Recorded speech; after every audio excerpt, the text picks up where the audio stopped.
Hello and welcome back to the Princess K podcast show. Your host, Princess Kingsman. This is part 6 of my mother has been doing dark magic and evil magic on me since I was 6 years old. So she had always known that I was gifted. I'm a seer, a prophet, but I don't do labels. And she has always known that. And she has always been envious of me. She wanted to be me. She would dress like me, talk like me. She wanted to be me. She wanted my life. And she tried to destiny swap with me. And she convinced my brother to try to destiny swap with me too as well. My brother imitated my gifts. He imitated how I pray. He imitated everything. And I didn't even realize he was imitating me because I thought, oh, he had his own gifts, but he didn't. He didn't have his own gifts. No. He tried to imitate me, try to take my gifts. He did all kinds of dark spiritual attacks on me too, that I had no idea, but it was shown to me by the divine that he did. And he is also in the dark with my parents because they broke him. And they tried to break me too. They tried to break me through beating. There was a time that the intrusive suicidal thoughts was so much that the bishop and the church that we were going to then when I was in uni offered to give me a deliverance, to do a deliverance prayer for me. And I knew during that prayer session that I was a mermaid from the river. Mermaids are spirits, and mermaids are not the only spirits in the river. There's a lot of spirits in the river. So I was having dreams, vivid dreams of me underwater, in the midst of my heavenly mates, in the midst of my spirits, my water spirits, singing, dancing, just having a meeting. It wasn't an evil thing. It was just a place where I am from, and I did not know because they don't want me to know my power. They don't want me to know who I am, because if I know who I am, then they can't manipulate me, right? Then they can't hide what they've been doing behind closed doors. They don't want that. So they made sure that I didn't know that, to the extent where my mom pretended to cry because she was apparently feeling sorry for me. She thinks, oh, it's my dad, it's my dad's people, or her family, my dad's family, that's doing dark magic on me, whereas it was her. Oh, she's very good. She's an actress. She cried with legit crying. Oh my God, my daughter. I don't know who is punishing me through my daughter. I don't know. Hey, God help me. I don't know what to do. This is too much. Do you know that your mother can be dealing with you and she will follow you to every church? She will follow you to every therapist, everywhere where they are supposedly trying to help you, and she's the one doing it. Life is deep. People are deep. People show you what they want you to know. You don't know anybody, even your husband, your wife. You don't know how. You don't know them. Because they show you what they want you to see.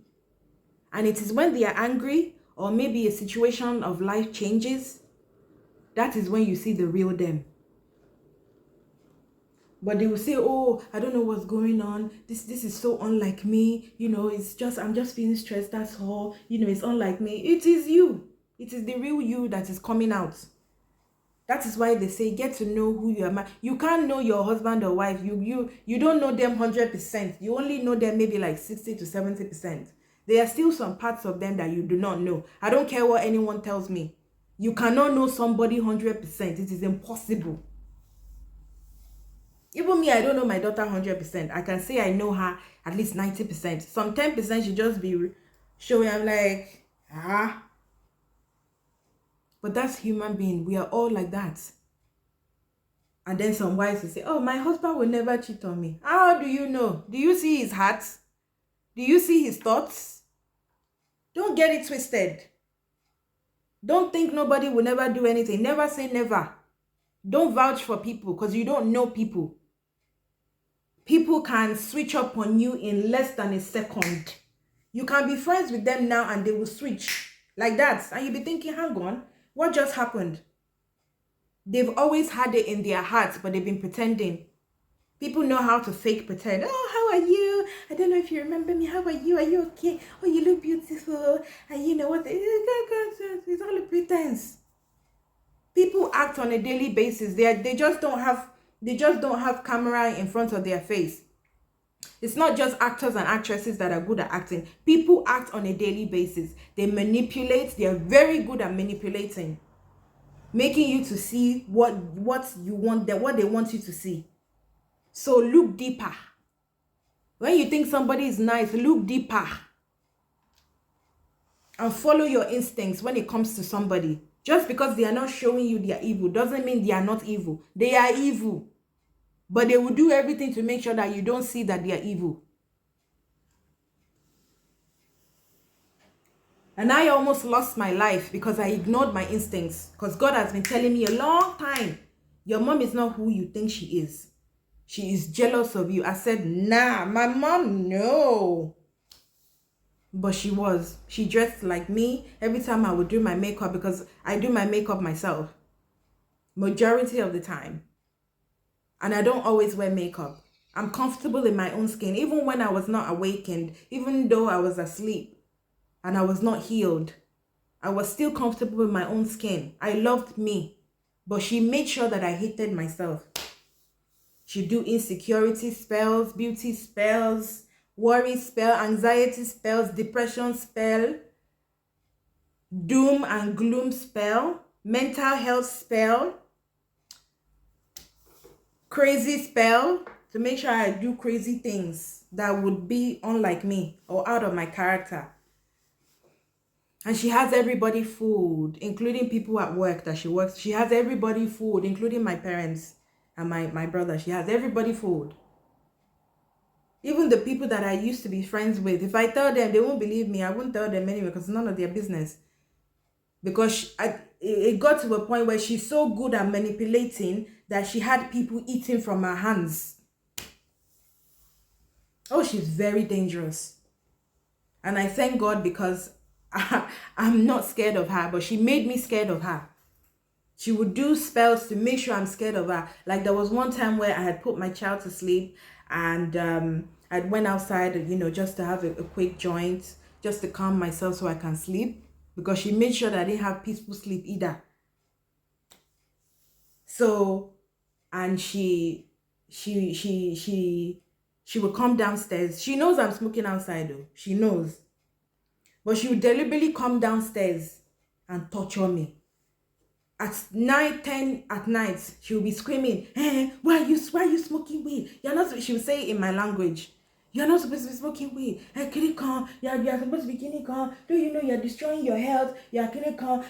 When a man sees you now, why would he want to marry you when you are an addict? When you are Kirikon, why are you doing that?" And I told her, "Mom, keep your voice down. We have neighbors." It's like, "I don't care. Let them hear." Oh, she's a wicked one. She tortured me. Physically, spiritually, mentally, psychologically, emotionally, she tortured me. She abused me. She abused me physically as well. I'm not going to go into that. And there was a time where her and my dad, they were attacking each other spiritually. And I was in the forefront. I was 16 years old then, and I just came back from college. Or was it 17 or 18? I can't remember. I came back from college, and she was acting one way. I was like, what's going on? And my dad was there. He was angry, as if he wanted her to die. That was when I saw anger. Like when your eyes are burning, fiery red. My dad was angry. He was bound to kill her. I stepped in because I thought, oh, poor mommy.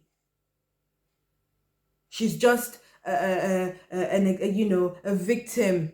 But she's not. She's the orchestrator. But she had a victim mentality. She played victim. So she wouldn't take accountability for the shit she did. I stepped in and I prayed.